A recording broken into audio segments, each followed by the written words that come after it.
아세안연구원의 구보경 교수님이 오늘 강연해 주실 한동만 대사님에 대해 간단하게 소개해 주시겠습니다. 네, 안녕하십니까. 아세안연구원의 구보경입니다. 한동만 대사님의 양력을 소개해 드리겠습니다. 한동만 대사님은 연세대 신문방송학과를 졸업하시고 프랑스 황태영 소르본 대학교 대학원의 국제기구법 석사학위를 취득하셨습니다. 대사님은 1985년 제19회 외무고시를 통해 외교부에 입부하신 후 알제리, 영국, 호주, 뉴욕, 워싱턴에서 근무하셨고 청와대 외교안보수석실 행정관, 외교부 안보정책과장, 통상홍보기획관, 국제경제국 심의관, 국제경제국장 등의 보직을 지내셨습니다. 이후 샌프란시스코 총영사, 외교부 제외동포영사대사, 국립외교원 아세안 인도센터 고문, 주 필리핀 대사 등을 역임하셨습니다. 한동만 대사님은 서울대 아시아연구소 방문학자, 연세대 초빙교수, 성신여대 법학과 겸임교수로 재직하셨으며 현재 2030 부산엑스포 유치위원회 상임위원으로 활동하고 계십니다. 주요 저서로는 대한민국의 신미래 전략, 아세안이 답이다, 창조 경제의 꽃을 피우다, 한국의 10년 후를 말한다 등이 있습니다. 오늘은 아세안과 미래지향적 파트너십을 강화하기 위한 정책 재현이란 주제로 강연해 주시겠습니다. 오늘 이 귀한 행사에 초청을 해주셔서 영광스럽게 생각을 합니다.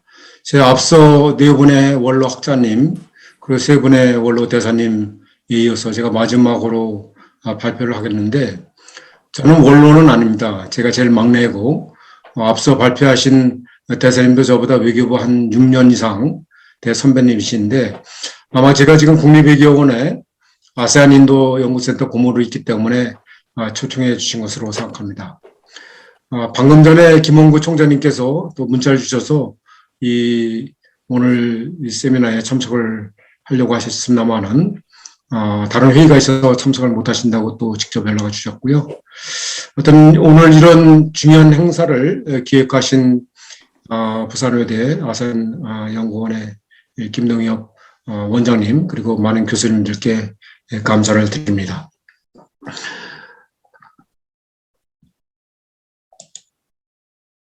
자, 오늘 설명드릴 목차는 첫 번째 미중 갈등으로 인한 아세안의 지정학적 전략적 중요성, 그 다음에 아세안이 한국의 뉴 프론티어다, 그 다음에 문재인 정부의 신담방 정책.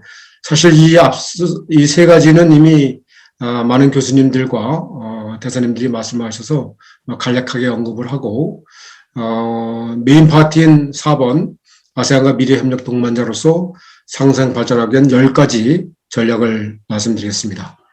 자, 아세안의 중요성과 전략적 가치는 아무리 강조해도 지나치지 않죠. 전략적인 요충지가 되겠고 또 싱가포르를 제외하고는 국영 모두 석유와 가스 또 각종 광물 자원이 풍부한 그런 지경학적인 중요성도 있고 따라서 중국이나 인도, 한국, 미국, 일본의 아주 주요 교육국도 되고 있습니다. 자, 아세안은 인구로 따지면 세계 3위, 면적으로 따지면 세계 7위, 그리고 GDP도 세계 7위에 육박하는 아주 중요한 지역입니다. 특히 남중국해 관련해서는 중국과 인접 아세안 국가 간에 약간 갈등이 있는데 무엇보다도 이 남중국해는 굉장히 자원이 굉장히 많은 지역이고 또 항로로서 우리에게도 굉장히 중요한 지역입니다. 제가 근무했던 필리핀의 경우는 국제해양법 재판소에서 승소를 했음에도 불구하고 중국과의 경제적인 관계로 이것에 대해서 크게 비중을 두지 않고 있는 그런 상황입니다. 저는 외교부에서 한 20년 전에 안보정책과장을 할 때 이 ARF, 즉 아세안 리저널 포럼, 아세안 지역안보 포럼에 한 3년간 참석을 한 바 있습니다. 잘 아시다시피 북한을 포함해서 아세안 그다음에 총 27개국이 회원국이지만 우리에게는 가장 중요한 게 역시 북한의 그 비핵화 문제 이런 것이 굉장히 중요한데 매번 의장성명을 발표해서 북한의 완전한 비핵화 공약 이행 촉구를 했고 그 계기에 저도 북한 대표와 자주 만나서 얘기를 나눠본 적이 있습니다. 물론 또 아세안이 2018년 싱가포르 또 2019년 하노이에서 미국 정상회담을 유치할 정도로 아세안 10개국 모두가 북한과 외교 관계를 맺고 있는, 따라서 한반도 문제에 있어서는 아세안의 굉장히 중심적 역할을 알 수 있죠. 이러한 이유로 많은 국가들이 아세안에 공을 들이고 있습니다. 한국의 신남방 정책, 미국은 또 인도 태평양 전략, 그리고 중국은 1대1로, 일본도 뭐 미국과 같이 중국을 견제하기 위해서 인도 태평양 전략을 추구하고 있고, 호주도 마찬가지죠. 지금 아세안을 잡아라, 이게 언론에 나온 건데요. 미중 대립 속의 전략적인 요충지로 부상하고 있다. 그리고 영국도 G7 외교장관회의에 아세안을 처음으로 초청을 했고요. 중국은 또 포괄적인 전략적 파트너십을 격상하겠다 이렇게 선언을 했습니다. 자, 동남아는 정말 그 서방의 인도 태평양 구상과 중국의 1대1로가 정면으로 충돌하는 아주 외나무 다리 같은 곳이죠. 그래서 이제 미국이 쿼드나 오커스 이런 걸 통해서 중국을 겨냥하지만 중국은 또 이를 돌파하기 위한 그런 전략, 즉 1대1로를 적극적으로 피고 있습니다. 시진핑 국가주석이 작년 11월 달에 아세안과 특별 정상회의에서 이 아세안과의 관계를 포괄적 전략적 파트너십 관계로 격상하겠다 이렇게 선언을 했습니다. 보통 아세안과의 정상회담에는 보통 총리가 참석을 했는데 이번 특별 정상회의는 시진핑 주석이 직접 참석을 함으로써 동남아 중심 노선을 부각하였습니다. 시 주석은 아세안에 대해서 경제적인 구애를 했는데 5년간 1,500억 달러의 농산물을 수입하겠다. 그리고 코로나 백신 1억 5천만 회분을 무상으로 공유하겠다. 또 3년간 15억 달러의 개발 원조를 약속을 했습니다. 또 아세안은 그렇지만 최대 무역 파트너이자 군사 강국인 중국과 관계를 중시하면서도 필리핀, 베트남 등 일부 국가는 계속해서 경계감을 늦추지는 않고 있는 그런 상황에 있습니다. 미국 또한 아세안에 구애를 하고 있죠. 자, 미국 행정부가 인도 태평양 지역에서 집중하는 5개 핵심 요소가 있습니다. 첫 번째로는 자유롭고 개방된 인도 태평양 발전, 두 번째는 동맹과 관련한 관계 구축, 특별히 아세안 지역에서는 이제 태국과 필리핀 사실상 드facto 동맹으로 관계를 유지하고 있죠. 세 번째는 광범위한 번영 증진, 네 번째로는 신종 코로나 바이러스 감염증 팬데믹 대응과 기후변화 협력, 그리고 안보 강화라고 할 수 있습니다. 그래서 블링컨 국무부 장관은 미국이 동남아시아 연합, 즉 아세안의 정상들을 초청해서 대면 정상회의를 수개월 내에 미국에서 개최할 것이라고 언급을 한 바 있습니다. 경제적으로도 굉장히 중요하죠. 물론 이제 일본이 1위, 중국이 2위, 한국이 3위 이런 국가적 비중을 나타나고 있습니다. 주로 투자 부분에서는 역시 일본이 상당히 오랫동안 투자를 많이 한 것을 알 수 있죠.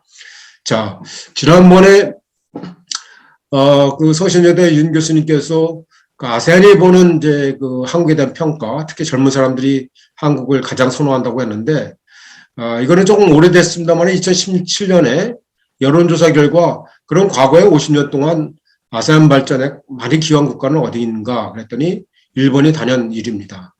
아마 1977년 마닐라에서 후쿠다 전 총리가 후쿠다 독트린을 선언한 이후에 소위 하트 투 하트 디플로머시를 하겠다. 그러면서 아세안에 대해서 지원도 많이 하고 또 아세안에 많은 그 교수님들, 학생들을 장학생으로 초청하고 또 학자 간의 교류도 많이 증진해서 이러한 소프트 파워, 즉 공공위기를 많이 함으로써 일본에 대한 인식이 좋아지지 않았나 그런 생각이 듭니다. 자, 한국의 새로운 프론티어라고 저는 말씀드릴 수 있는데 물론 우리가 아세안 중에서 태국과 필리핀이 한국전에 참전을 했고 또 한국은 베트남전에 참전을 했고 그때 이런 이제 냉전 시대를 떠나서 이제 탈냉전 이후에는 점점 한국이 굉장히 중요한 국가로 부상을 했습니다. 자, 1989년만 해도 수출을 보면 무려 한 39억 달러 굉장히 미미했죠. 그러나 2019년에는 거의 800억 달러로 엄청나게 증가를 했고 수입 또한 크게 증가한 것을 볼 수가 있습니다. 그래서 우리가 상당한 규모의 무역 수지를 보고 있음을 알 수가 있는 것이죠. 자, 한아세안 교육 규모 추이, 그래서 2010년부터 2018년 보면 대략 한 2배 정도 올랐다, 이렇게 말씀드릴 수 있고, 문재인 정부 이후에 그 아세안, 중국, 미국 교육 규모를 보면, 물론 이제 한국과 중국, 중국이 홍콩을 포함해서 한 우리의 25% 정도, 되니까 중국이 가장 중요하고, 뭐, 비중으로 높지만, 한국과 아세안의 교육 비중이 한국과 미국 간의 교육 비중보다 훨씬 높음을 이 그래프를 통해서 알 수가 있는 것이죠. 자, 한국과 아세안은 전략적 동반자관계를 맺었습니다. 특별히 중견국으로서 비슷한 유상을 갖고 있고 또 식민 경험이 없기 때문에 패권을 추구하지 않습니다. 그리고 글로벌 경제 의존도가 높죠. 제가 알기로는 아세안, 인트라 아세안에서의 교육 규모가 한 23%? 그러니까 되게 수출 지향적인 것이죠. 우리나라와 같이. 그리고 미중 갈등과 패권 전쟁 이런 상황에서는 아세안과 한국이 좀 동반자로서 협력 필요성이 더 크다. 이렇게 말씀드릴 수 있고, 경제적 규모나 잠재력 면에서도 지금 이제 우리가 교육 규모에서는 이제 아세안이 중국 다음으로 2위, 투자도 2위, 그 다음에 한국 사람 제일 많이 관광 가는 곳이 아세안, 그 다음에 이제 아세안에 대한 그 인프라 투자가 중동을 이미 넘었습니다. 그만큼 굉장히 중요한 경제 공동체다 이렇게 말씀드릴 수 있고, 따라서 상생 번영을 통해서 미래 협력 동반자 관계로 좀 발전 가능성이 굉장히 크다 이렇게 말씀드릴 수 있습니다. 자, 부산에서 2019년 11월에 제3차 아세안 특별 장소회의를 했죠. 저도 당시 필리핀 대사로 근무를 했기 때문에 이 회의에 참석을 했는데, 자, 평화를 향한 동행, 모두를 위한 번영 주제로 한아세안 대화관계 수립 30주를 맞아서 아세안 국가들과 강력한 파트너십 구축을 했습니다. 자, 아세안은 이제 미일 중로에 이어서 제 5대 협력 파트너가 되고요. 무엇보다도 이제 상호 번영, 그러니까 우리가 이제 수립이라고 하지만 이 프로스페리티를 저는 코프로스페리티, 즉 상생 번영의 파트너다 이렇게 말씀드리고 싶고, 평화도 한반도 평화뿐만 아니라 이 지역 평화를 추구하는 그런 협력 파트너다 이렇게 말씀드릴 수 있습니다. 저는 작년 6월에 제주도에서 개최된 신남번 정책과 인도태평양 한국 지역 전략 세미나에 모더레이터로 참가를 했습니다. 이때 이제 많은 이제 외국 학자들, 특히 싱가포르, 그다음에 미국, 중국 이런 데서 참석을 했는데, 그 많은 분들이 얘기했듯이 우리 신남방 정책이 너무 좀 중상주의적이다. 한국의 입장에서만 추구한다. 이런 얘기를 합니다. 특히 빌라리 카우시칸 싱가포르 전 외교부 차관, 이번에 러시아 유엔 대사도 역임했는데 이 한국의 신남방 정책이 좀 중상주의적이다 이렇게 비판을 한 바 있습니다. 자, 그럼 앞으로 신남방 정책의 전략적 추진 방향을 한번 살펴보도록 하겠습니다. 신남방 정책이 좀 이렇게 추진을 함으로써 사실 전반적으로 이 미중 간의 상호 패트적 경쟁을 좀 완화하는, 그래서 새로운 지역 구축을 위한 제도적인 장치를 만드는 것이 좀 필요하다 그런 생각이 들고요. 두 번째로는 이런 자유주의 지역 질서에 대한 지지를 기본적으로 유지를 하면서 우리가 할 수 있는 것은 이제 사실 비전통 안보입니다. 해양 안보, 사이버 시큐리티, 기후변화 이런 문제에 대해서 우리가 좀 더 리더십을 발휘하는데 중요한 것은 아세안의 중심적인 역할은 계속 강조할 필요가 있다는 생각이 듭니다. 그러나 우리가 보는 아세안뿐만 아니라 아세안이 바라는 신남방 정책을 고려해야 됩니다. 그러니까 아세안은 3C 이걸 합니다. 이 신남방 정책이 거대 담론이 아니라 좀 더 구체적인 프로젝트, 콘크리트한 프로젝트로 이어져야 된다. 그리고 컨시스턴시, 많은 사람들이 얘기를 합니다. 우리 이제 단임 정부이기 때문에 이 다음 정부에도 이 신남방 정책이 계속 이어질 것이냐 이런 얘기를 합니다. 저는 여러 요로에 이 신남방 정책은 계속 이어져야 한다는 것을 이제 강조를 하고 있는데요. 그건 아세안의 입장에서 굉장히 중요하죠. 아울러 포괄적이고 종합적인 그런 협력을 이루어야 된다는 얘기를 합니다. 두 번째로는 이제 그 많은 학자분들이 말씀하셨고, 변호사님들도 말씀하셨지만, 동남아시아의 다양성을 존중하면서 국가별 맞춤형 테일러메이드한 전략이 필요하다. 그런 말씀을 드릴 수 있고, 세 번째로 뭐 일본이 한 것처럼 아세안의 인재 유치, 쌍방의 인적 교류를 좀 더 증진을 해야 된다 그런 생각이 듭니다. 23%에 달하는 약 3만 명의 아세안 유학생 비중을 좀 늘리도록 장학생 제도를 확충할 필요가 있다는 생각이 들고요.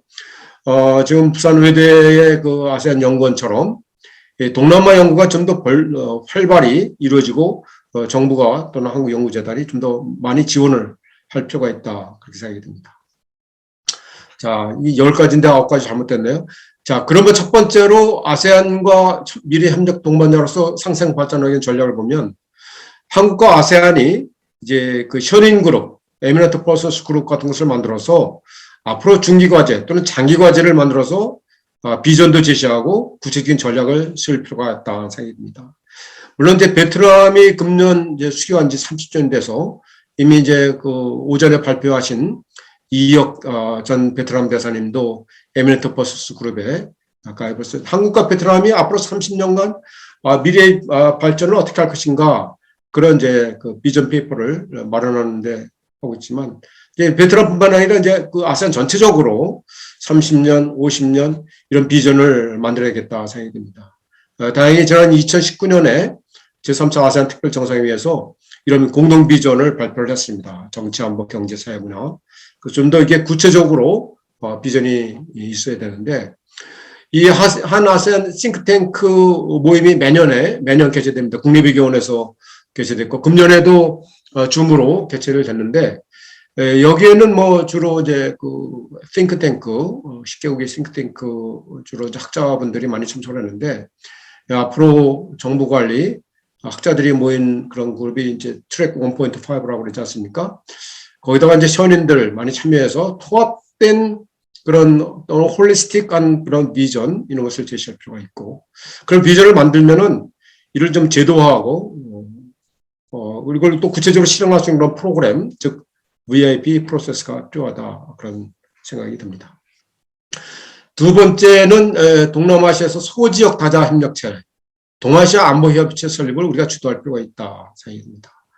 사실 아세안의 VIP 국가, 베트남, 인도네시아, 필리핀은 공통적으로 인구도 뭐 베트남이 한 9천만 정도 되고요. 필리핀은 1억 1천만 명, 인도네시아는 2억 5천만 명. 굉장히 인구가 많고 자원도 풍부하고 또 젊은 사람 인구도 많고 이런 VIP 국가들이 굉장히 앞으로 또 역할을 많이 하기 때문에 이 VIP 국가와 또 전략적으로 뭐 자원 에너지나 이런 또 전략적인 지정학적인 지경학적인 측면에서 뭐 호주를 연계해서 비프카 이런 소지역 다자 협의체를 신설하는 것도 한번 고려할 필요가 있다 그런 생각이 듭니다.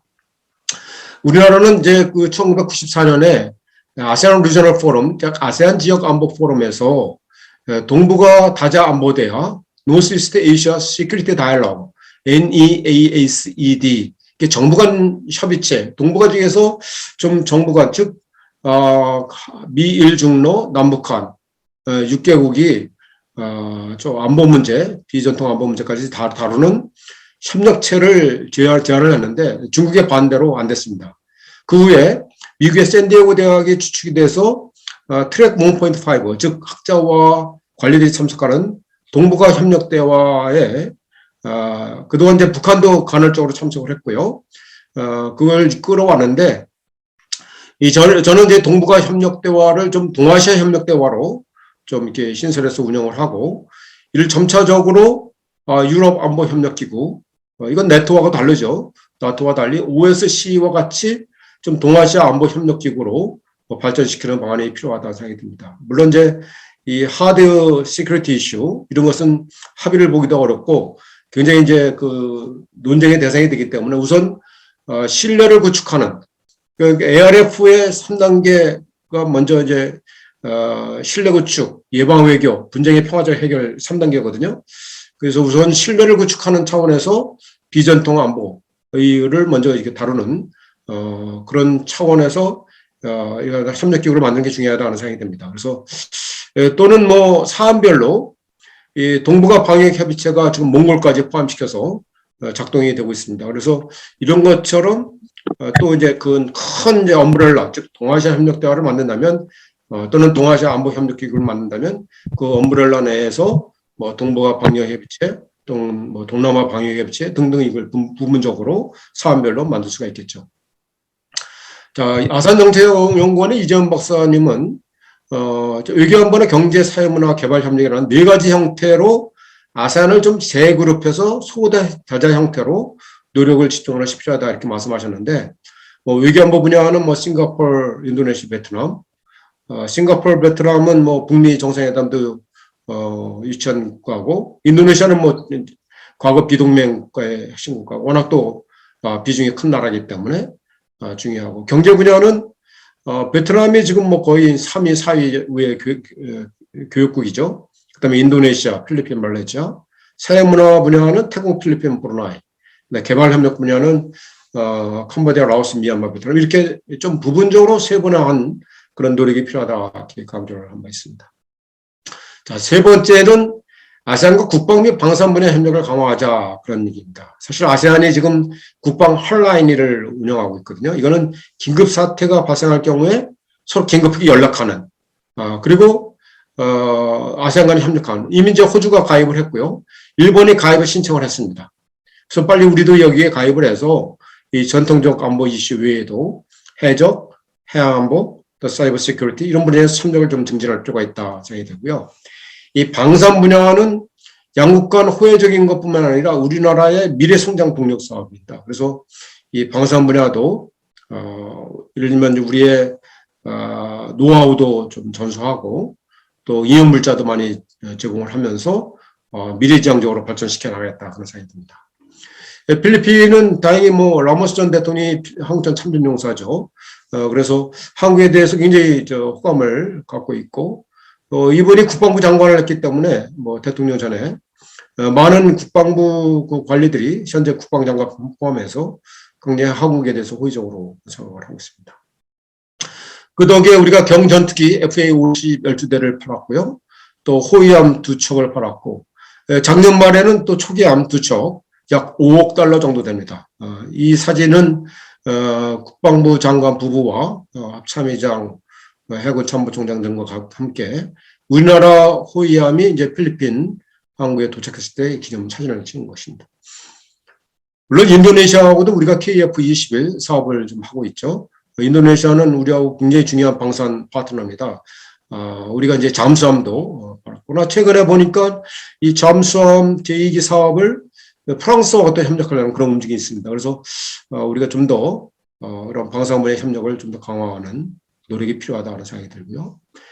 네 번째는 이건 좀 상당히 도전적인 거지만 아세안에서 대규모 자연재해, 뭐 태풍이든 지진이든 그런 또 분쟁으로 생긴 그런 지역 또는 뭐 캄보디아의 뭐 지뢰 제거 뭐 이런 거에 대해서 그 상대국 요청에 의해서 평화유지군 파병을 또는 아세안과 같이 협의를 해서 평화유지군을 파견해서 이제 피스키핑 네이션을 넘어서 우리가 동아시아 지역에 우리가 이제 피스 메이킹 또는 피스 빌딩 네이션으로 비전을 확대하는 것이 필요하다고 생각이 듭니다.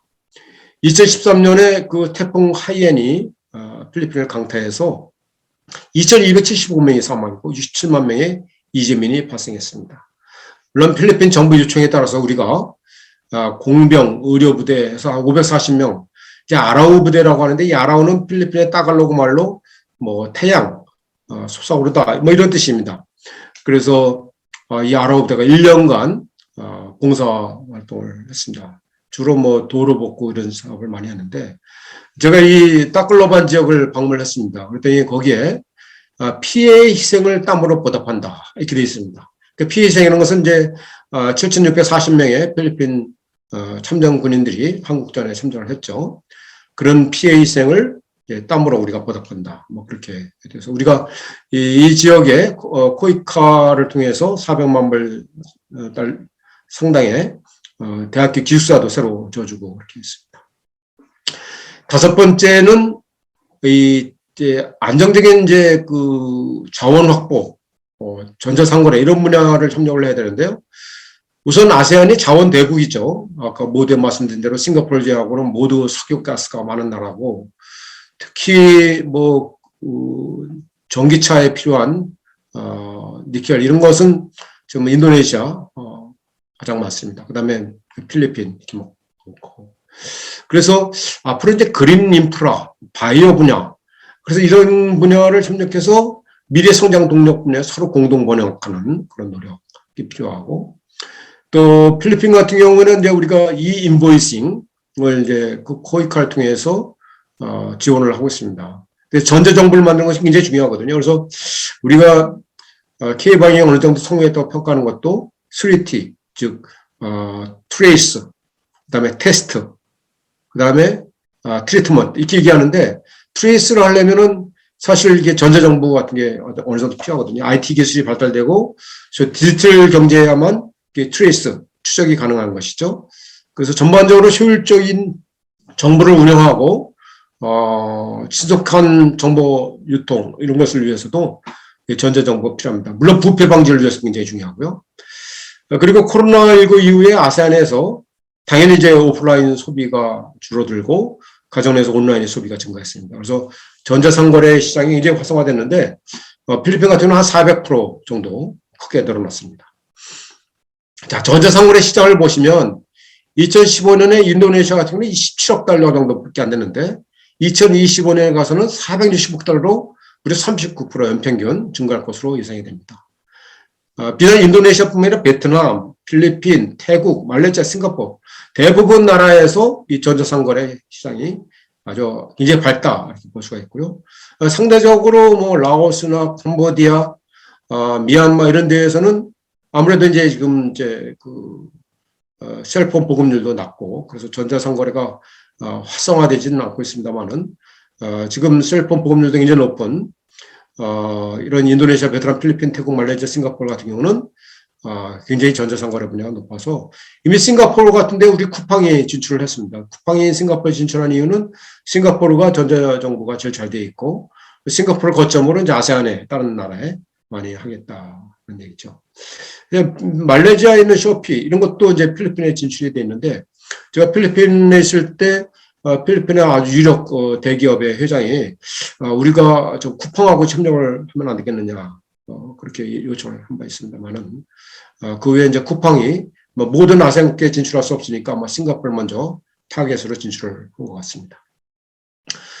그리고 이제 미래 성장 동력을 위해서 사실 스타트업 굉장히 중요하죠. 그래서 이 스타트업 분야에서도 우리가 아세안과 협력을 강화하는 게 중요한데 우리가 이제 스타트업 서밋을 했죠. 그래서 이제 앞으로 지난번 2019년 한 아세안 특별 정상회의 때 이제 별도로 스타트업 서밋을 해서 이 스타트업 많은 이제 청년 기업과 이런 사람들한테 미래 성장 산업, 뭐 IT라든지 로봇이라든지 또 AI라든지 이런 분야를 서로 협력하기로 그렇게 했습니다.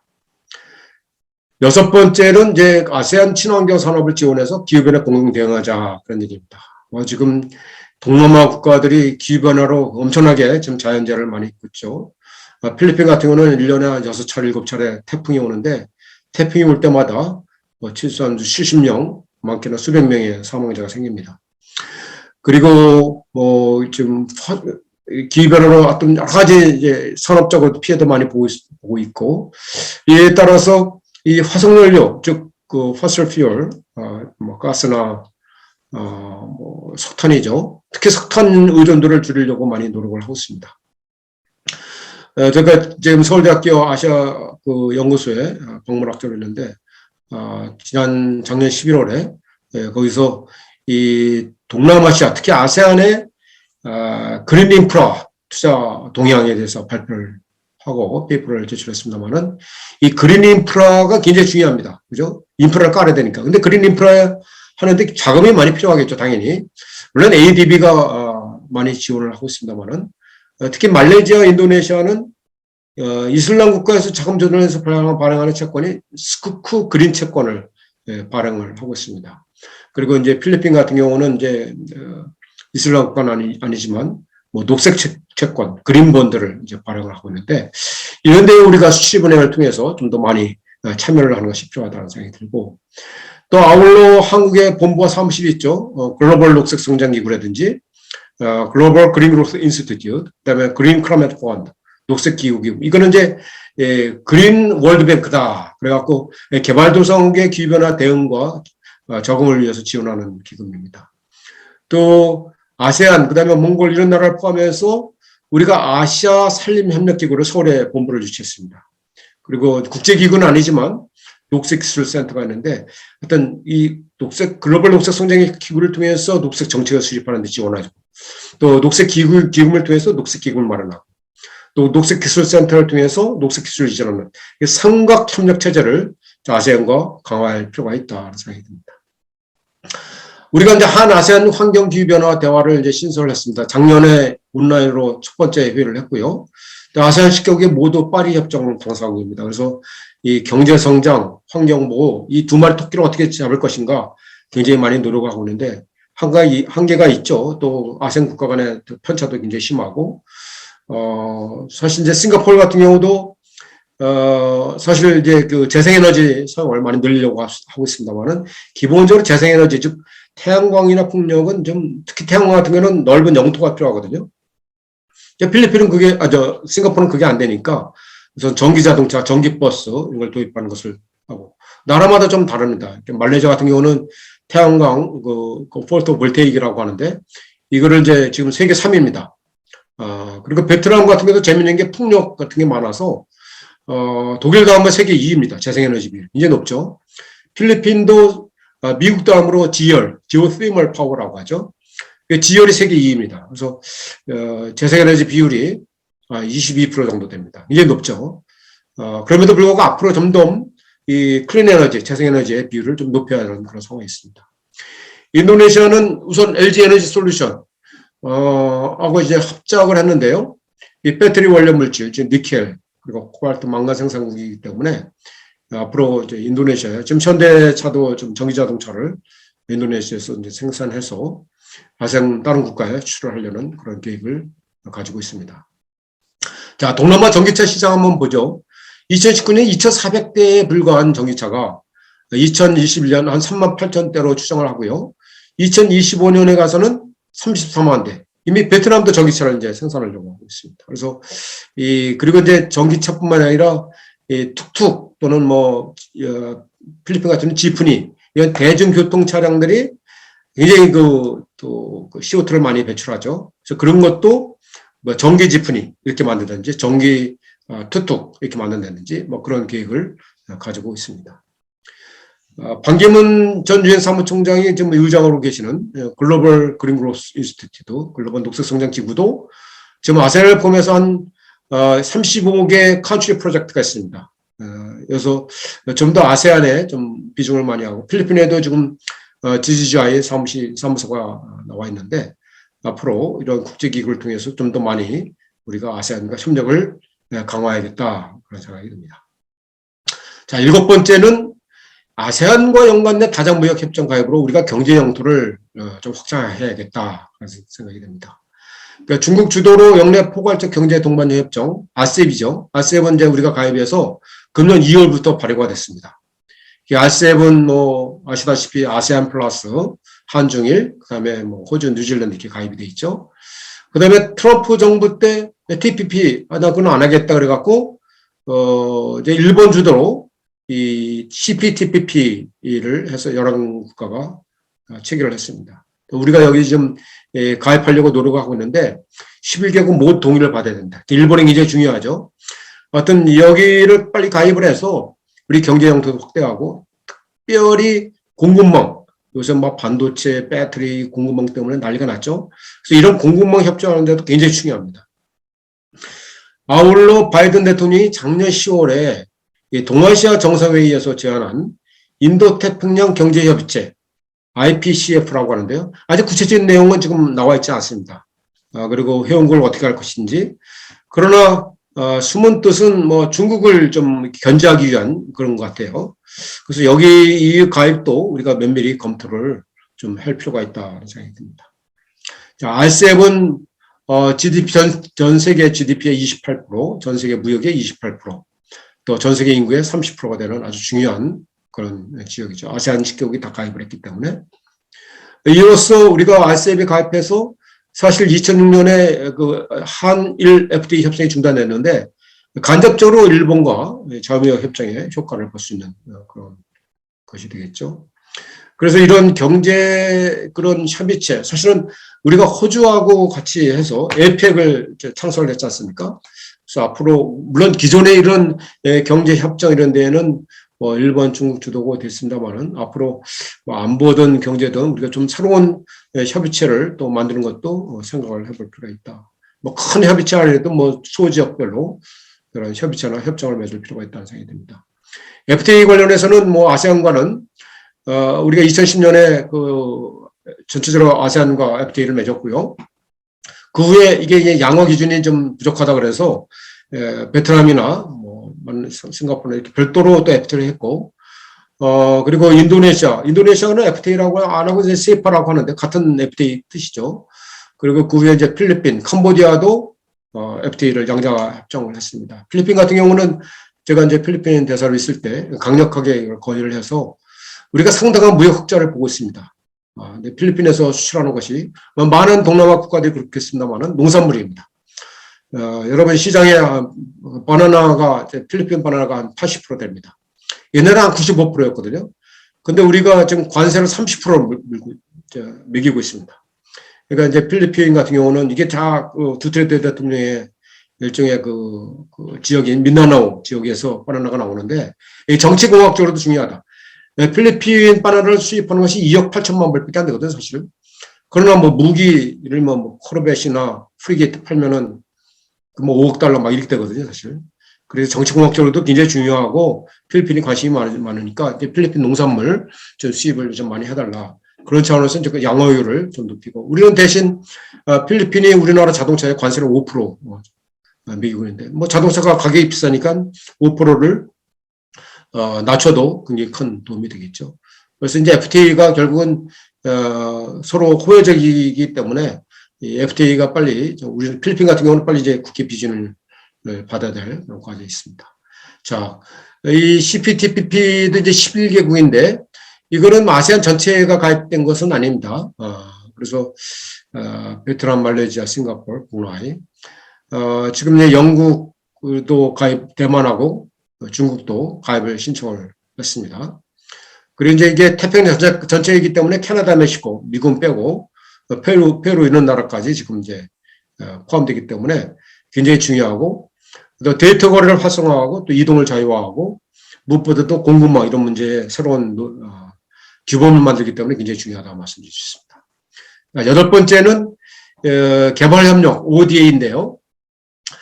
아세안 중에서 필리핀, 인도네시아, 베트남, 캄보디아, 라오스, 미얀마 6개국이 이제 중점 ODA 대상국이고요.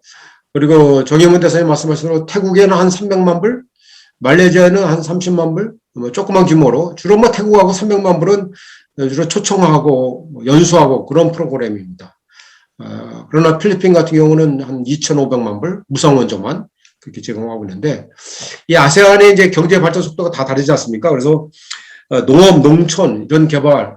그래서 제가 이 전 세계 그 새마을 대학을 갖고 있는 게 필리핀이 유일합니다. 그래서 지금 그 영남대하고 협력을 해서 새마을 운동을 본격적으로 해서 농촌 개발을 돕고 있는데, 제가 새마을 운동에서 특강을 좀 많이 요청해 와갖고 했습니다. 그래서 나라별로 좀 이렇게 맞춤형으로 ODA를 해야 되겠다 생각이 듭니다.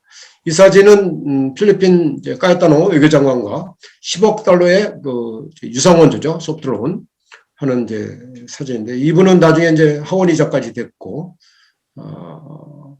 그 굉장히 한국에 대해서 아세안 문화원 부산에 있는 아세안 문화원 개원할 때도 오신 분입니다. 그리고 록신 전 외교장관과 우리가 1억 달러의 그 코비드-19 긴급 리스폰스 프로그램 론을 제공을 했고요.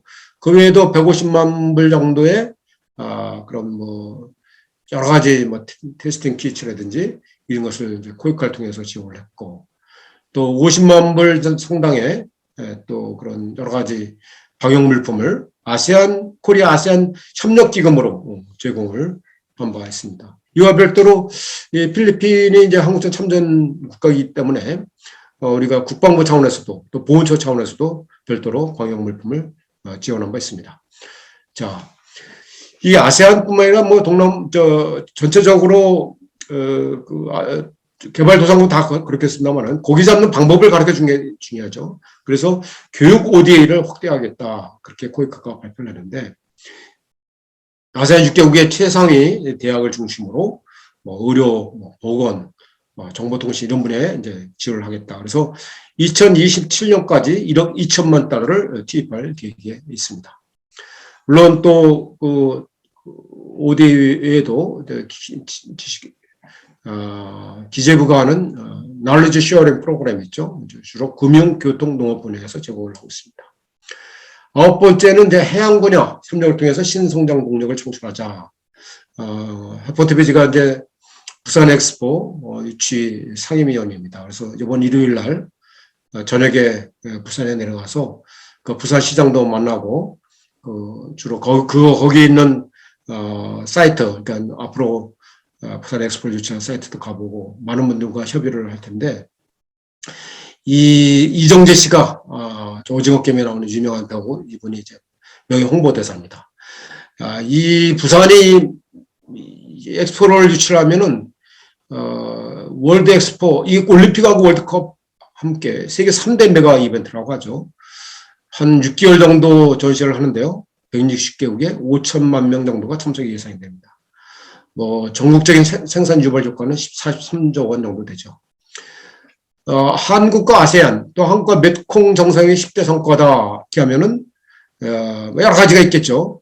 스마트 시티를 만든다든지 또는 해양이나 환경, 수자원 분야의 지속가능 발전을 협력하는 이런 게 돼 있는데, 그 문서혁 해양수산부 장관과 인도네시아 해양투자조정부 장관이 해양 플랜트 분야의 협력을 위해서 업무 협약을 체결했습니다. 물론 이제 부산 엑스포가 해양 분야만 하는 건 아닙니다.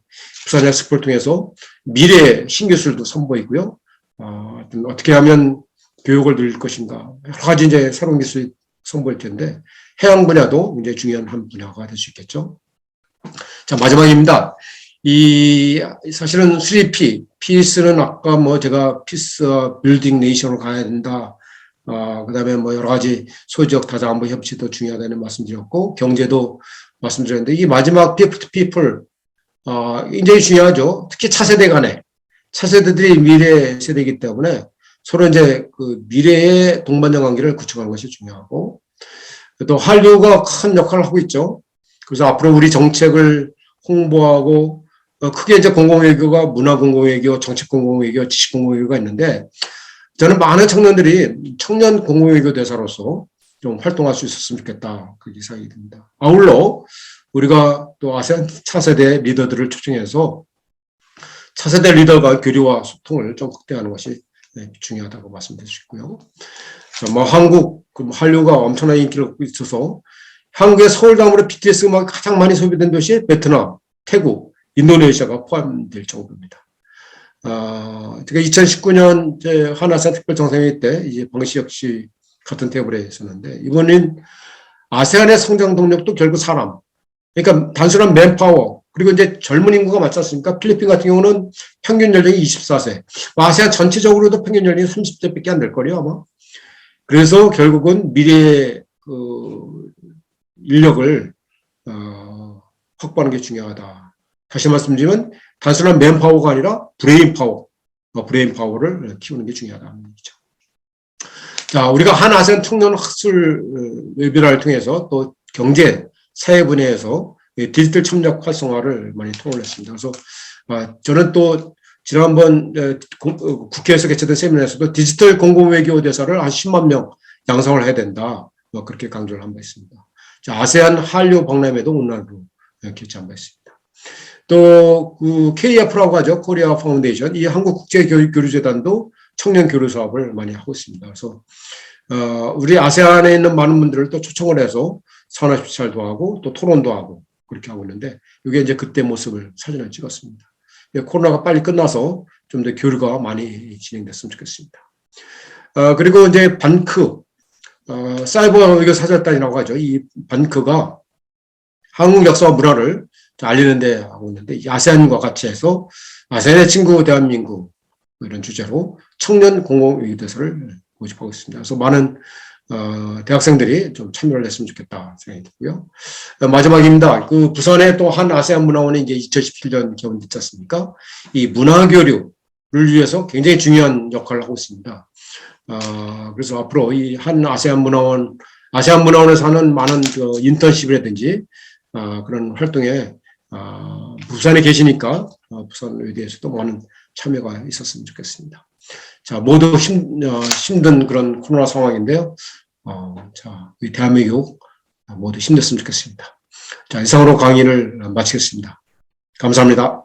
네, 대사님 진심으로 감사드립니다. 마지막에 힘내라 대한민국, 지금 모두에게 필요한 그런 문구가 아닌가 이런 생각이 듭니다. 오늘 강연을 통해서 정말 한아세안의 미래에 또 나아가야 할 방향을 포괄적이면서도 또 구체적으로 이렇게 설명을 해주셔가지고 시간 가는지 모르고 이렇게 들었던 아주 좋은 강연이었습니다. 다시 한번 감사의 말씀을 드리고요. 이제 질문과 또 답변을 듣도록 하겠습니다. 그래서 이제 손들기 기능을 사용을 해주셔도 좋고요. 또 마이크를 켜셔서 질문을 직접 해주셔도 되고 또 채팅창을 통해서 또 질문을 올려주셔도 되겠습니다. 자유롭게 참여해 주시기를 부탁드립니다.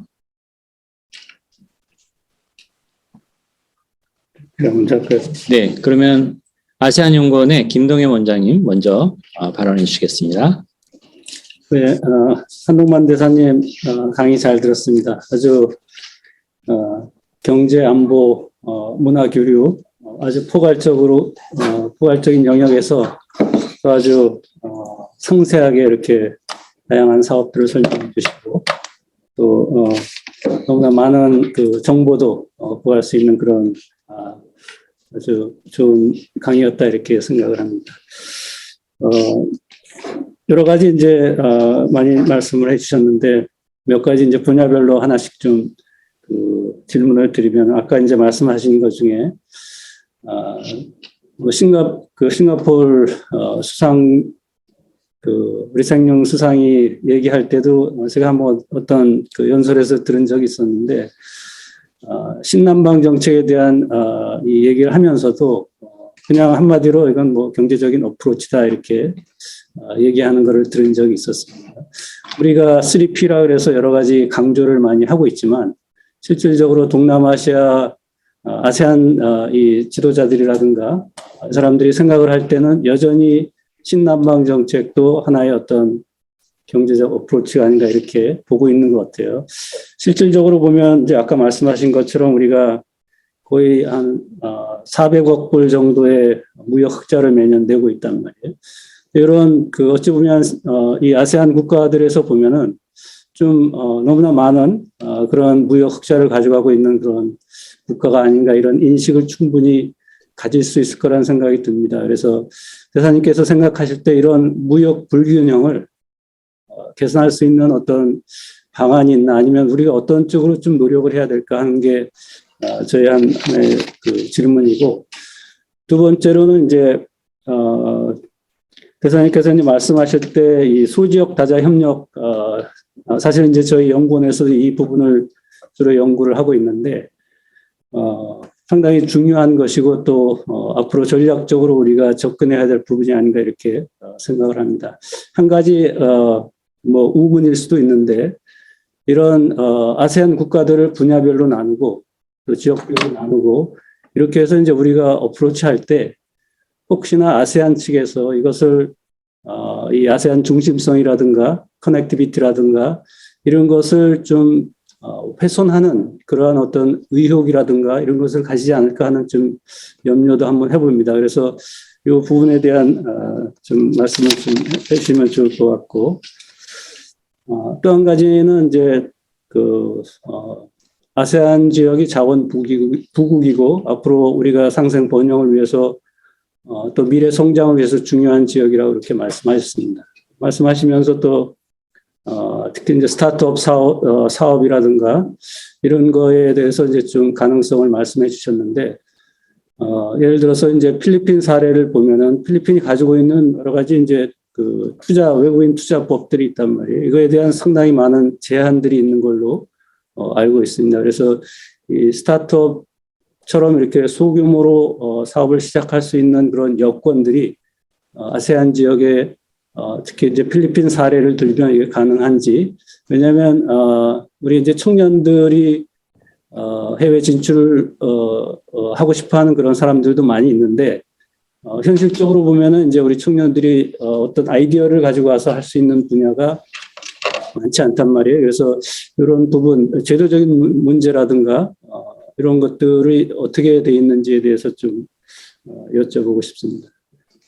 마지막으로 네, 좋은 질문 감사합니다. 첫 번째로 사실 무역 불균형 해소 문제는 쉽지 않습니다. 이 경제 구조상 쉽지가 않습니다만은 그래도 제도적으로 무역 불균형을 해소하기 위해서 이제 FTA 양자 협정을 통해서 관세를 서로 인하하는 그런 노력이 이제 필요하다 생각이 들어서 그래서 뭐 캄보디아, 필리핀, 인도네시아도 최근에 FTA를 체결을 한 것으로 알고 있고 앞으로 다른 나라도 좀 더 이렇게 양자 협정을 통해서 그런 제도적인 장치를 마련해야겠다는 생각이 들고요. 두 번째로 사실 이제 경제 구조상 이제 그런 여러 가지 농산물 그다음에 광물 이런 것을 이제 주로 아세안에 수출을 하는데 우리가 좀 더 그런 수입시장 다변화 차원에서도 우리가 좀 더 많이 수입을 하는 게 좋겠다는 생각이 듭니다. 일례로 제가 이제 필리핀에 있을 때 좀 수입업 협회에 요청을 해서 수입업 협회가 대규모 사절단이 좀 왔으면 좋겠다. 그래서 한 100명 정도가 왔어요. 그래서 필리핀에서 무엇을 수입할 수 있을지. 그래서 필리핀 이제 로페스 상무장관 포함해서 굉장히 많은 공을 들였죠. 그러나 사실 필리핀에서 수입할 수 있는 게 되게 농산물이기 때문에 큰 성공은 거두지 못했지만 그래도 좀 더 많은 이제 우리 수입하시는 분들이 관심을 좀 아세안에 특히 뭐 그 당시는 필리핀에 좀 많은 관심을 갖게 한 것은 하나의 성과라 이런 생각이 듭니다. 그래서 우리가 좀 더 이게 수입업 협회를 많이 좀 보내서 과연 실질적으로 아세안에서 수입할 것이 좀 뭔지 좀 리스트업도 하고 그런 노력을 좀 병행해야 된다 그런 생각이 듭니다.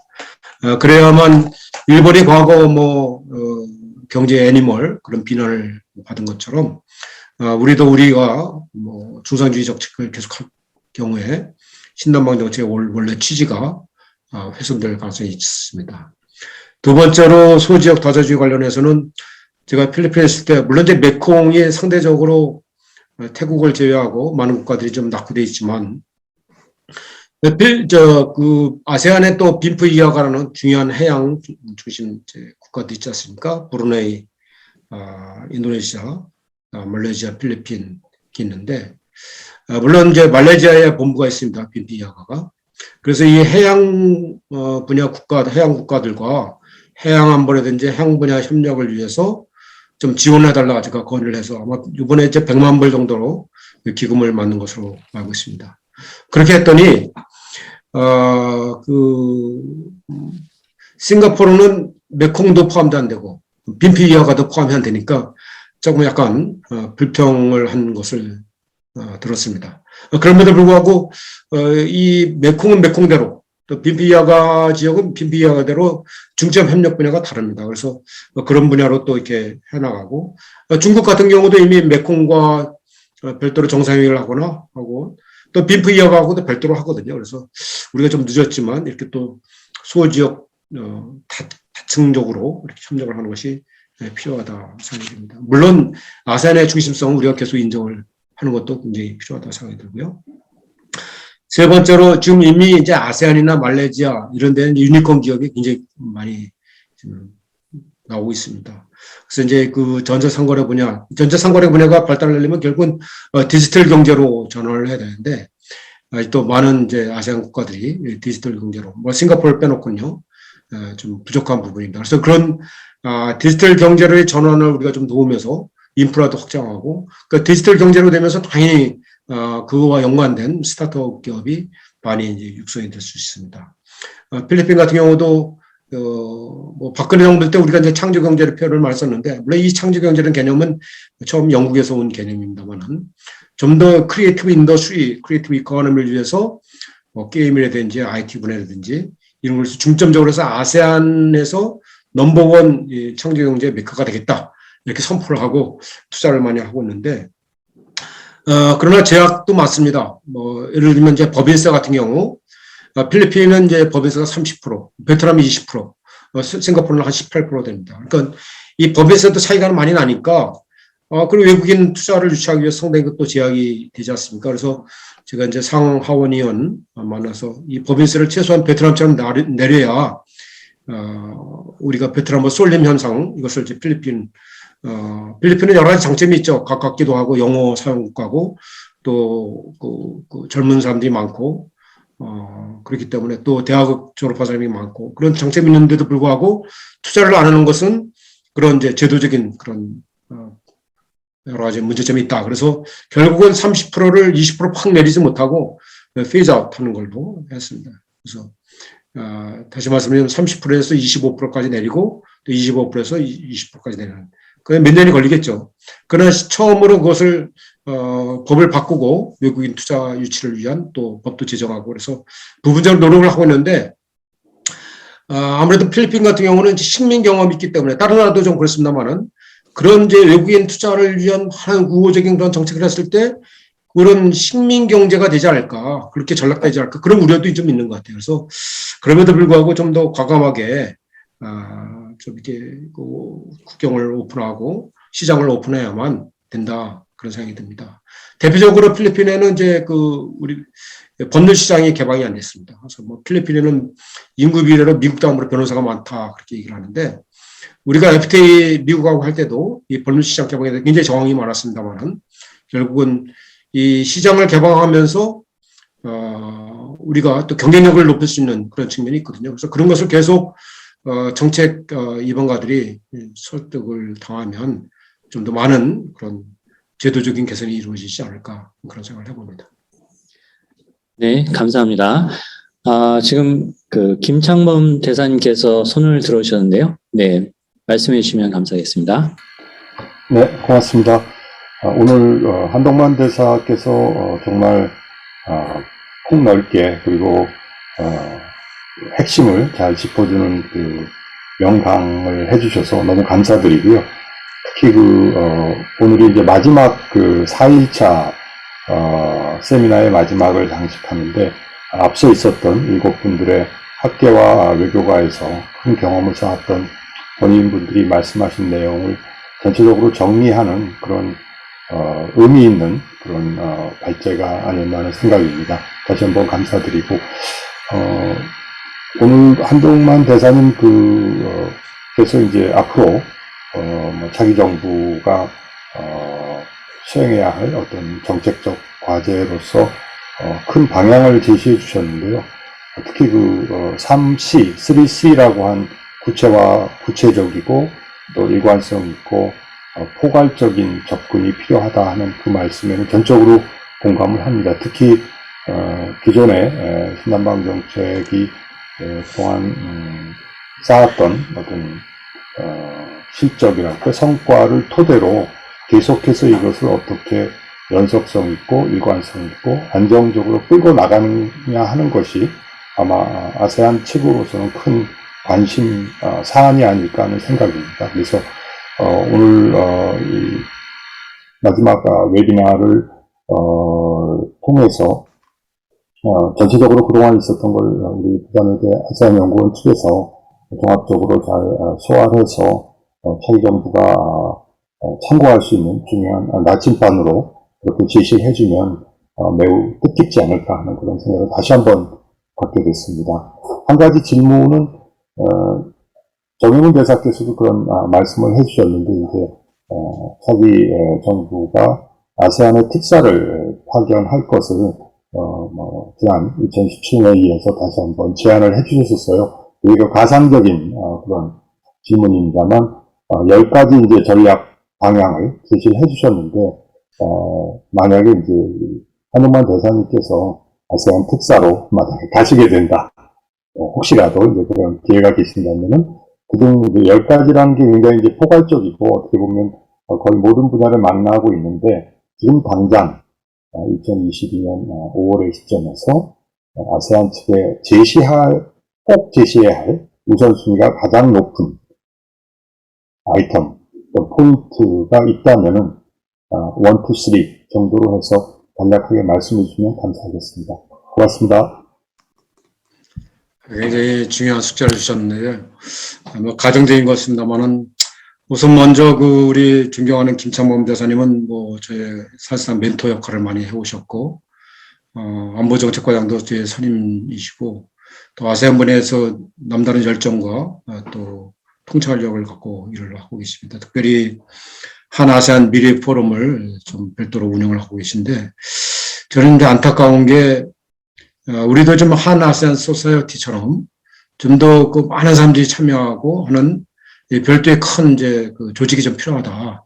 그것이 이제 아세안과의 관계를 한국에서 강화시킬 수 있는 원동력이 되거든요. 그래서 필리핀에서도 한 필리핀 소사이어티를 필리핀 수교 70년 만에 만들었는데 앞으로 이제 이것도 한 아세안 소사이어티도 우리의 이제 큰 과제다라는 생각이 들고요. 제가 이제 백화점식으로 10가지를 이제 말씀을 드렸는데 차기 이제 특사 정영문 대사님도 뭐 특사를 꼭 보내야 된다는 말씀하시는데 이 특사의 수준과 특사의 이제 그 관심사항, 특사의 관심사항이라기보다는 이제 그 차기 정부의 관심사항이 되겠죠. 그래서 이제 우선 첫 번째로 아세안이 매우 중요한 그런 지역이기 때문에 저는 현 상황에서는 그 우리가 이제 베트남을 통해서 요소수를 확보하는 그런 노력을 했는데 역시 이제 공급망 문제가 굉장히 중요한 문제인 것 같아요. 또 반도체, 지금 이제 차량 같은 경우도 현대차가, 지금 뭐 생산이 지연되는 것도 말레이시아에 우리가 이제 반도체 공급이 잘 안 돼서 그렇거든요. 그래서 이 반도체를 포함해서 이런 공급망 문제, 이것을 계속 협력을 하나가는 것. 두 번째는 자원의 안정적인 확보 문제. 제가 알기로는 인도네시아가 지금 니켈 수출을 이제 금지를 했는데 필리핀은 아직 수출 금지를 안 했습니다. 그래서 안정적인 자원 확보 문제 두 번째가 될 수 있겠고 세 번째로 뭐 정현문 대사님도 말씀하신 대로 지금 아세안 대부분 국가가 이제 기후변화 또 그린 인프라 이런 데 굉장히 관심이 많습니다. 그래서 우리 기업들이 좀 더 관심을 가질 수 있도록 해서 재생에너지 분야. 그래서 특사가 갈 때 좀 특사만 가는 것이 아니라 좀 이렇게 중요한 기업들 대표분들도 같이 가셨으면 좀 좋겠다 그런 생각이 듭니다. 물론 이제 부산 엑스포도 중요한 어젠다가 될 수 있겠고요. 그래서 그런 이제 그 경제적인 측면, 물론 이제 한반도 안정 평화를 위한 지지 확보도 중요하지만 우선 그런 자원 확보 문제, 공급망 문제, 뭐 기후변화 대책 문제, 뭐 신재생에너지 문제 이런 협력이 이제 중요한 관건이 되겠고 이거는 이제 우리의 어젠다입니다 사실. 그러나 아세안이 바라보는 어젠다는 무엇일까? 그에 대해서 또 깊이 고민을 좀 해봐야 될 것 같습니다. 그래서 아세안이 원하는 뭐 어젠다 중에서는 우선 첫 번째로 아까 말씀드린 대로 그런 법적 제도적인 장치를 양국 간 아세안과 통상 협력을 증진을 위한 그런 제도적인 장치도 중요하겠지만 우리가 필요한 국가에는 좀 뭐 ODA를 좀 확대를 한다든지 그다음에 우리가 할 수 있는 이제 여러 가지 인센티브 특히 뭐 아세안 장학생들을 많이 초청한다든지 그래서 아세안이 바라보는 그런 요구사항 이런 것을 좀 잘 챙겨서 가면은 좀 어떻게 보면 이제 의미 있는 그런 대화가 이루어지지 않을까 그런 생각을 해봤습니다. 네. 네, 감사합니다. 네, 또 다른 분들도 질문이 있으면은 참여해 주시기 바랍니다. 제가 한 말씀만. 네네, 대사님, 네, 이혁 대사님 말씀해 주십시오. 네. 한 대사님 수고 많으셨습니다. 아주 이 한아세안 파트너십 발전을 위해서 이제 10개 과제를 제시하셨고 포괄적으로 잘 제시하고 있습니다. 이 지금 뭐 그 미중 대결이 워낙 이제 격화되고 있고 하기 때문에 어떻게 보면 우리가 그 한 아세안 간의 양자 관계, 양자 파트너십을 이제 정대시키는 문제와 관련해서 미중 대결이라는 이런 구도를 어떻게 좀 그 기회로 활용할 수 있을까 하는 생각을 좀 해보는 게 더 중요하다고 생각합니다. 그래서 역시 그 지금 미국은 한미 동맹을 여러 뭐 가치 동맹, 뭐 경제 동맹, 안보 동맹 이 세 가지 면에서 아주 포괄적으로 확대하자는 그런 생각을 가지고 있고 우리한테 사실상 이제 뭐 그렇게 강압은 아니지만 상당히 그런 방향으로 추진하자고 이렇게 요구해오는 상황이 아닌가 그렇게 생각이 듭니다. 그렇기 때문에 우리가 한번 잘 생각해 볼 필요가 있는데, 그럼 이 아세안에서 그 아세안과 한국과의 파트너십을 증진하기 위해서 미국이라든지 일본이라든지 호주, 뉴질랜드 뭐 이런 나라들하고 같은 그 하나의 뭐 콜리션은 아니지만 하나 같이 연대해서 그 아세안과의 파트너십을 증진하는 방안 뭐 이런 방안을 좀 생각해 볼 필요가 있지 않나 그런 생각이 듭니다. 왜냐하면 우리가 어차피 그 한미동맹 관계에 있어서 우리가 뭐 중국을 겨냥해서 북한을 겨냥해서 무슨 이 한미 정말 중국을 타겟으로 한 중국을 타겟으로 한 북한은 아닙니다. 중국을 타겟으로 한 그런 한미 동맹의 확대 이걸 하기 굉장히 어렵습니다. 사실은 어렵기 때문에 한미 동맹을 다른 방식으로 강화하는 방안을 자꾸 찾아봐야 되는데 그게 좋은 대상이 지역이 아세안이 아닌가 그런 생각이 듭니다. 그래서 그 아세안에서 예를 들어서 뭐 가버넌스 아까 뭐 제 섹션에서 이제 가버넌스 얘기가 많이 나왔습니다. 가버넌스를 증진하기 위해서 그러면 그러한 그 가버넌스 증진을 위해서 우리가 미국이나 뭐 일본하고 같이 협력을 해서 아세안에 도움을 준다든지 같은 뭐 하나의 뭐라 그러나 그 연수 코스를 만들어서 한다든지 아니면 인프라스트럭처에 뭐 일본의 자본이나 미국의 자본이 거기에 그 이어마크된 자본이 있습니다. 미국에서도 그런 방향에 우리가 같이 한국이 같이 참여해서 이렇게 아세안과의 파트너십을 증진하는 방안 이런 방안도 잘 생각을 해볼 필요가 있다. 그 아세안이라는 게 사실은 우리가 그 아세안에 있어서 한국은 그렇게 큰 존재가 아닙니다. 그 역시 미국, 중국 그리고 일본 뭐 어떻게 보면 인도도 그렇고요. 그러니까 큰 존재가 아니고 우리가 아무리 신남방 정책을 전개한다 그래도 그게 결국은 정책이 흐르다가 보면은 우리 기업의 진출이라든지 이런 방면으로 신경을 많이 쓰게 되고 실제로 아세안을 위해서 구체적으로 이렇게 뭐 이렇게 기여하는 방향으로 나가는 부분이 얼마나 되는지 항상 저는 그게 의문이었습니다. 그렇기 때문에 만약에 미국이나 일본 그다음에 호주라든지 이런 나라들하고 연대를 해서 같이 협력을 해서 파트너십을 형성해서 한국과의 우리 그 아세안의 뭐 발전에 도움이 될 수 있는 방향을 찾아보는 게 굉장히 중요하다고 생각하고 우리 뭐 쿼드 같은 거 있지 않습니까? 쿼드에도 지금 우리는 뭐 이제 들어가지 않고 있는데 꼭 쿼드만 생각할 게 아니라 그런 방향 여러 가지 방향을 좀 생각을 해서 한국이 좀 이렇게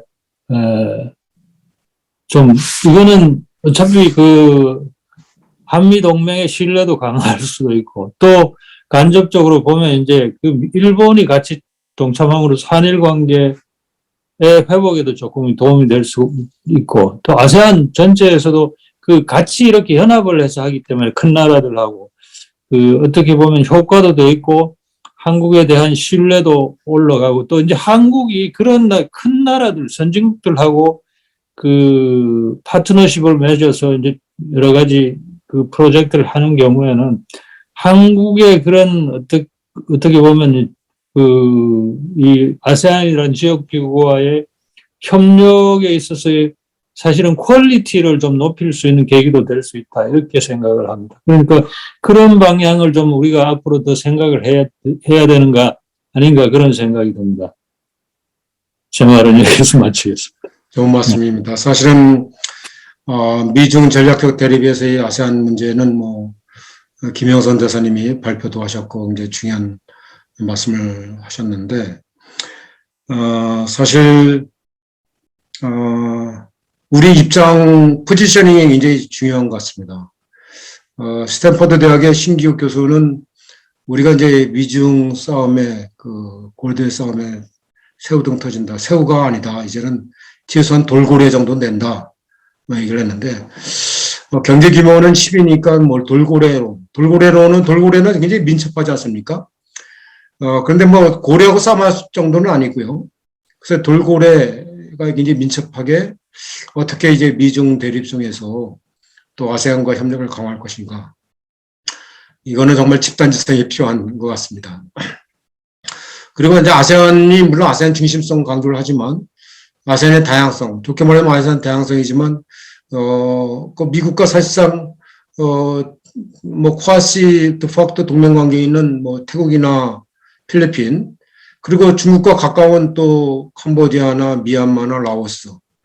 그래서 아세안을 한 군데 이렇게 묶어서 우리와 협력을 특히 미국과 같이 이렇게 협력하기는 참 쉽지 않겠다 하는 생각이 들어서 사안별로 우리가 좀 더 협력을 강화할 수 있는 그런 방안을 모색하는 게 중요하다고 생각이 듭니다.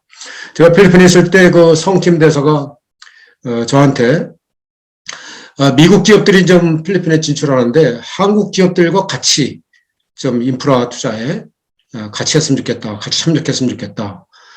그런 얘기를 하더라고요. 그래서 그런 회의도 좀 예전에 하고 했는데 또 한편 일본은 이제 자이카가 유상무상을 같이 하지 않습니까? 그래서 우리와 달리 같이 하고 있기 때문에 일본은 이제 우리는 이제 유상원조가 타이틀론에서 우리가 한 것은 우리 기업만 참여하게 됐는데 일본은 그렇지가 않죠. 그래서 일본이 발주한 그런 프로젝트에 우리 기업이 많이 참여하는 경우가 있습니다. 예를 들면 일본이 이제 필리핀에서 처음으로 지하철 사업을 하는데 우리가 지하철 차량도 우리가 수출하고 그렇게 하는데 경제적으로는 이렇게 이제 미국과 일본과 사안별로 또 협력할 필요가 있겠고 또 호주는 우리가 이제 중견국 외교 차원에서도 인도네시아, 믹타 차원에서 호주와 인도네시아와 한국 이렇게 삼각 협력을 또 강화할 수 있는 그런 방안이 있습니다. 그래서 그런 방안에 대해서 좀 더 구체적으로 소지역 또 소지역 중에서 또 소소지역 다층적으로 협력을 좀 강화할 필요가 있다는 생각이 들고 사실은 뭐 진나라가 통일할 때 원교 근공 전략을 했는데 먼 나라는 친하게 지내고 가까운 나라는 먼저 공격해서 영토를 확장했는데 아세안과는 뭐 그렇게 하기는 쉽지는 않을 것 같고 아세안 10개국 중에서도 결국은 뭐 선택의 문제라고 굳이 본다면은 개발도상국 중에서 특히 이제 경제 규모가 작은 나라 이런 데는 뭐 원조를 좀 더 많이 해서 우리의 우호를 삼고 또 그렇지 않은 큰 나라들 VIP 국가 예를 들면 베트남, 인도네시아, 그리고 필리핀은 좀 더 상생적인 그런 협력 관계를 만들기 위한 그런 방안 이런 것이 이제 필요한데 아세안 전체적으로는 예를 들면 이제 중국이 방역 물품을 많이 제공하고 하고 있습니다. 진단키트 이런 걸 많이 제공하고 있는데 제가 필리핀 이제 이 하원에 장만했더니 난 중국과 안 쓰겠다. 그런 얘기를 하더라고요.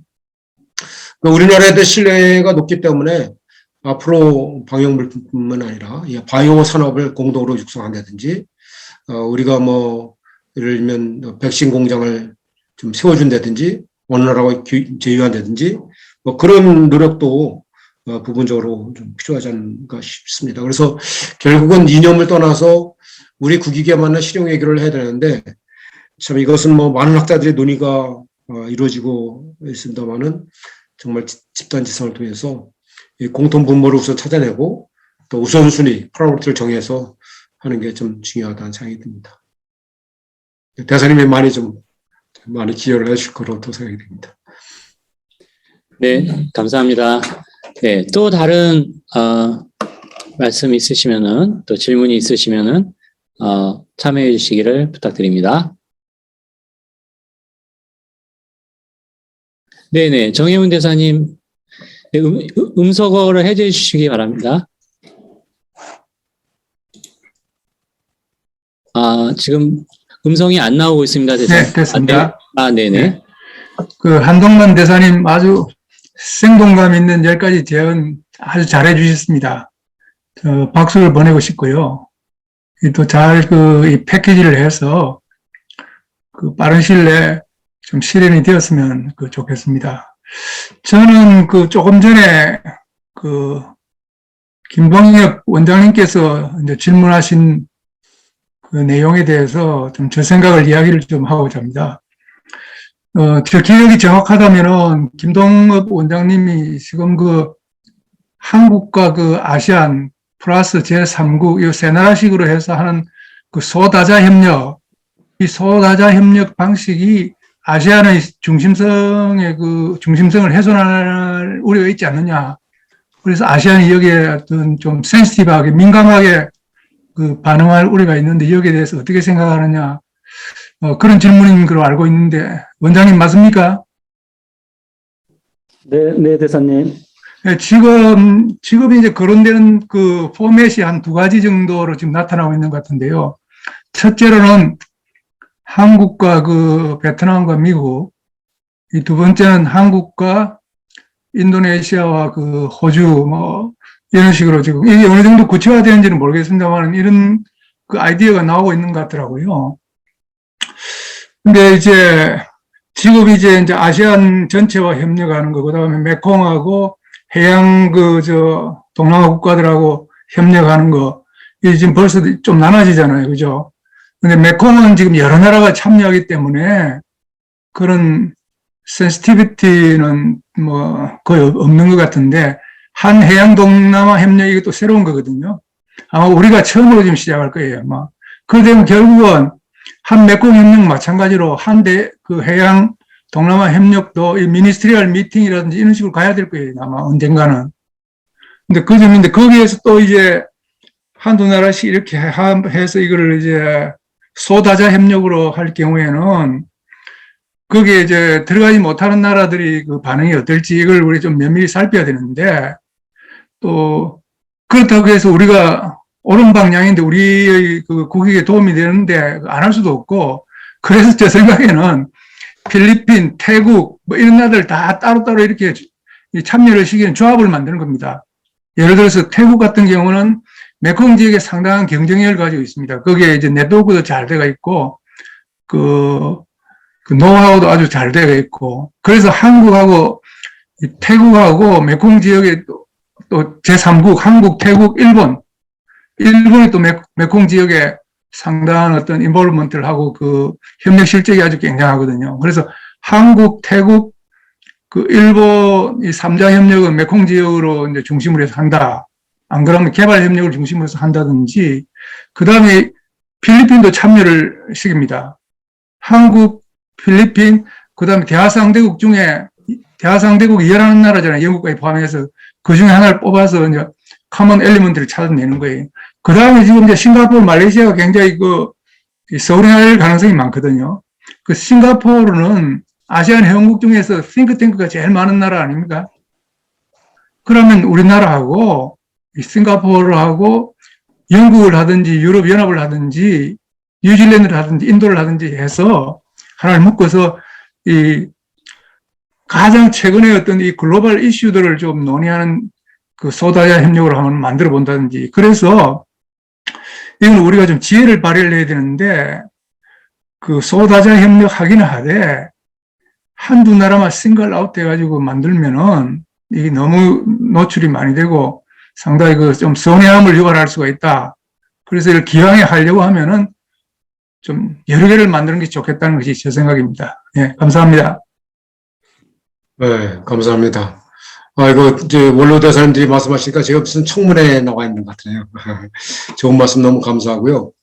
사실 빈프 이하가를 좀 활성화해야 된다고 제가 필리핀에 있을 때 건의한 것은, 그래서 빈프 이하가가 해양 국가지만 그쪽 지역, 즉 필리핀 남쪽, 민다나오 남쪽, 그다음에 특별히 또 인도네시아 북쪽, 그쪽 해양 지역이 좀 상대적으로 굉장히 낙후된 지역입니다. 그래서 좀 이 낙후된 지역을 좀 개발하자 그런 취지이기 때문에 그런 지역에는 조금 우리가 그 지역에 맞는 개발 원조를 좀 강화하는 게 좋겠다는 생각이 들고요. 두 번째로 해펀트비 그 지역이 이제 해적이 많이 출몰하는 지역입니다. 그래서 우리가 이제 뭐 필리핀의 호위함, 초계함도 뭐 수출했습니다만은 좀 이렇게 비전투 병력을 접근해서 일본이 지금 이미 하고 있습니다. 일본은 해양 순시선을 정기적으로 보내고 협력을 하고 있는데 우리 어선보다는 상선들이 많이 지나갑니다. 우리 상선 한 번은 이제 그 아부샤프에 피납된 적도 있는데 우리 상선을 보호하는 차원에서도 그 해상로를 확보하는 것이 굉장히 중요합니다. 그래서 그런 해양 협력 또 빈곤 퇴치 이런 분야에 중점을 둬서 좀 하면 좋겠다 그런 생각이 들고요. 두 번째로 그 소지역 다자주의는 우리가 이제 NEASED, Northeast Asia Security Dialogue를 해서 중국의 반대로 뭐 무산이 됐습니다만은 말씀드린 대로 이게 이제 그 트랙 2부터 시작해서 트랙 1.5 이렇게 발전된 것처럼 이렇게 소지역 회의, 저 한국, 미국, 베트남이든 뭐 한국, 미국, 태국이든 이런 협의체 구성에 대해서 우선 띵크탱크 학자들 간에 먼저 트랙 2로 만들어 보고 이걸 이제 관리들도 참여하는 트랙 1.5로 만들고 점차 이것을 제도화해서 정부 간 협의체로 만들어 나가는 그런 단계적인 그런 방법도 좋겠다 생각이 들고 세 번째로는 결국 이제 논의되는 그런 내용들이 합의가 쉬운 내용 이런 것은 결국은 비전통 안보 이슈, 그다음에 트랜스내셔널 이슈. 그 중에서도 뭐 전염병에 공동 대응하고 기후변화에 공동 대응하는 것이 가장 또 관심사하고 이것도 정치적으로 늘 민감한 문제이기 때문에 협력하기가 좀 쉽겠다는 생각이 듭니다. 호주하고 인도네시아하고 한국과의 협력은 사실 제가 이제 중견국 외교를 위해서 옛날에 국제경제국장 할 때 많이 뛰어다녔는데, 왜냐면 그 당시에 G20가 G7이 있고, 브릭스가 있고, 나머지 나라가 있습니다. 나머지 나라가 지금 이제 믹타라는 5개국과 사우디와 아르헨티나 7개국입니다. 근데 사우디는 조금 이질적이고, 아르헨티나는 멕시코가 있으니까 뭐 좀 대표성이 떨어지고 해서 5개국만 중견국의 협의체를 만들자 그래갖고, 저 호주도 방문하고, 뭐, 터키도 방문하고, 멕시코도 방문하고 한 적이 있었습니다. 근데 제 그 판단이 맞는다면, 인도네시아와 호주하고 굉장히 껄끄러운 또 관계가 있습니다. 인접 국가로서. 인도네시아는 대국인데, 또 뭐, 호주는 또 선진국이고, 그래서 그런 중간 역할을 우리가 좀 할 수 있지 않겠는가, 그런 생각이 좀 듭니다. 그래서 그런 차원에서는 또 우리가 중개 역할로 소위 역할을 할 수 있기 때문에, 마찬가지로 지금, 블링컨 미 국무장관이 앞으로 이제 한국, 일본, 호주, 태국, 필리핀 5개국과 안보 협력을 강화하겠다 그렇게 발표를 한 적이 있는데 그런 경우에는 또 같이 미국과 태국과 이제 필리핀 같이 해서 또 그런 안보 문제에 대해서 좀 더 협의할 수 있는 그래서 이슈별로 또는 국가별로 그 맞춤형으로 좀 다양하게 그런 소지역 안보 협력을 해나갈 때 아세안의 그게 중심성이 훼손된다고 보지는 않습니다. 물론 이제 싱가포르가 조금 반발 아닌 반발. 그러니까 싱가포르는 항상 인텔렉추얼 컨트리뷰터 자기들이 생각하는데 뭐 싱가포르가 BVR하고 메콩 협력에서 빠졌다고 우리가 협력하는 데서 뭐 제동을 걸 정도의 능력은 안 되는 것 같고 뭐 그럼에도 불구하고 하여튼 이런 소지역 다자주의의 메콩이나 BVR과의 많은 나라들이 특히 중국이 많이 벌써 시작을 오래전부터 했기 때문에 우리도 이런 분야에 대해서 좀 더 관심을 갖는 게 좋겠다. 그런 생각을 해봤습니다.